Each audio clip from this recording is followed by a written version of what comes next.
na nga mga chong, marami tayong basketball updates! Coach Luigi Trillo, sinabing napakaraming flop ang ginawa ng Barangay Ginebra.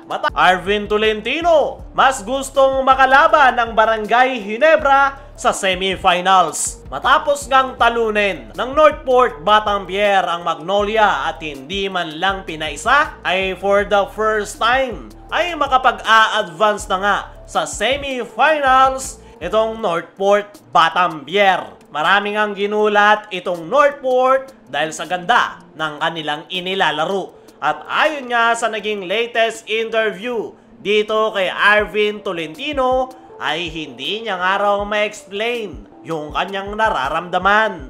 Sobrang saya nga raw nito na nagawa nilang makapag-advance sa semifinals at napakalaking achievement nga raw niyan para sa kanilang kupunan. Pero ika nga nitong si Arvin Tolentino, job is not done. Masaya nga raw sila sa pagkaka-advance nila sa semis, pero mas mabigat nga raw ang paparating na semifinals. At kung si Arvin Tolentino nga yung tatanungin, ay kahit sino nga raw yung kanilang makarap, ay ready yung kanilang kupunan. Pero mas gusto niya nga raw makatapat ang Barangay Ginebra sa Best of 7 semifinal series. Naging maganda nga raw yung kanilang match-up noong elimination round kung saan dikit lang yung laro. Kaya naman, panigurado raw na magiging exciting ang semifinal series.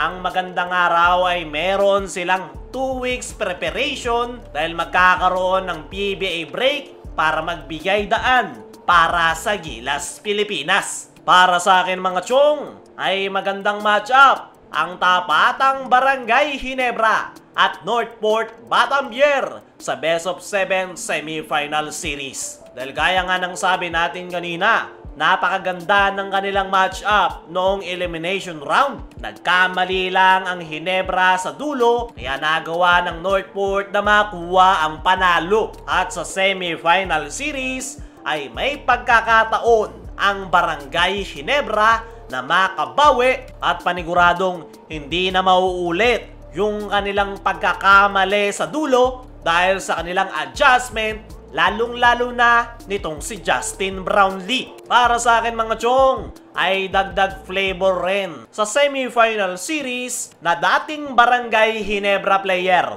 itong si Arvin Tolentino. Hindi man niya sabihin na mayroon siyang sama ng loob, pero kitang-kita nga sa kanya, nagigil ito every time na nakakalaban niya ang Barangay Ginebra. Kaya naman, isa itong si Arvin Tolentino sa magdadagdag ng flavor sa semifinal series kontra Barangay Ginebra. Napakalaki na nga nang in-improve nitong si Arvin Tolentino maging yung kanyang kupunan na Northport Batampier. Hindi na nga sila basta-bastang kupunan dahil nitong elimination round ay sila yung nanguna sa team standings at tinumba nila sa quarterfinals ang Magnolia Hotshots at hindi man lang nila pinaisa. Dumako naman tayo dito sa kabilang balita.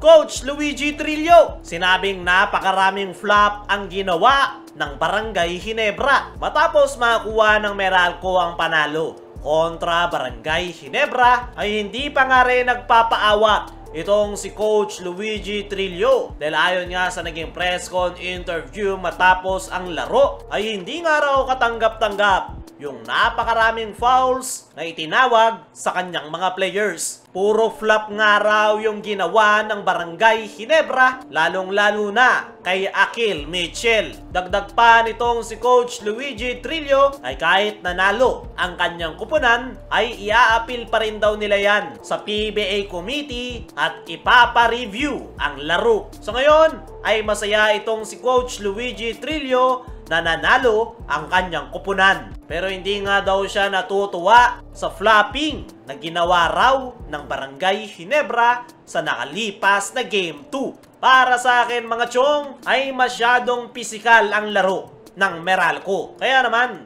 hindi na nga katakataka na natatawagan ng fouls yung kanyang mga players dahil sobra-sobra na sa pamimisikal ang Meralco, lalong-lalo na itong si Cliff Hodge kung saan Noong Game 1 pa lang ay tinitira na nito si Scotty at sa nakalipas na Game 2 ay hindi lang si Scotty yung kanyang tinira, maging si Troy Rosario ay pinakain niya nga ng siko. Kaya para sa akin mga chong ay tama lang at fair yung tawagan ng referee. Pwede naman niyang ipa-review ni Coach Luigi Trillo at tingnan na lang natin kung ano yung magiging resulta. Sa ngayon, tabla na ang quarterfinal series at magkakaroon ng do or die game sa darating na linggo. Kayo mga chong, ano ang masasabi nyo sa sinabi ni Coach Luigi Trillo na puro flop ang ginagawa ng Ginebra? Ano rin sa tingin nyo ang dahilan kung bakit Arvin Tolentino mas gustong makalaban ng Barangay Ginebra sa semifinals?